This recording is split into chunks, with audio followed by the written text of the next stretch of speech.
New York শহর fifth এভিনিউতে উদযাপন করল বার্ষিক ইস্টার প্যারেড, যা গত ১৯৫ বছরেরও বেশি সময় ধরে চলমান একটি প্রিয় ঐতিহ্য।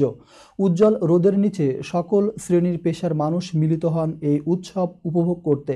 অনুষ্ঠানের অন্যতম আকর্ষণ ছিল আইকনিক সেন্ট প্র্যাকটিস ক্যাথিড্রালের সামনে জনসমাগম, যা যুক্তরাষ্ট্রের অন্যতম বৃহৎ ও প্রসিদ্ধ রোমান ক্যাথলিক গির্জা হিসেবে খ্যাত।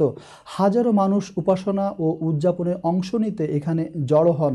ফলে 43rd স্ট্রিট থেকে 79th স্ট্রিট পর্যন্ত এলাকা পরিণত হয় এক প্রাণবন্ত আনন্দ ও ঐক্যের কেন্দ্রে।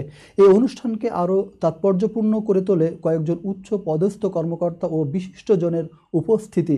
অনুষ্ঠানে অংশ নেন গভর্নর, মেয়র, মার্কিন senator, state senator, assembly member, city councillor member এবং চার্চ নেতৃবৃন্দ ও সদস্যরা। তাদের অংশগ্রহণ এই উদযাপনকে নিউ ইয়র্ক শহরের অন্যতম স্মরণীয় উৎসবে পরিণত করে। এই প্রতিবেদনটি পাঠিয়েছেন Curtis Douglas L, Fifth Avenue, New York City, Millennium TV, USA।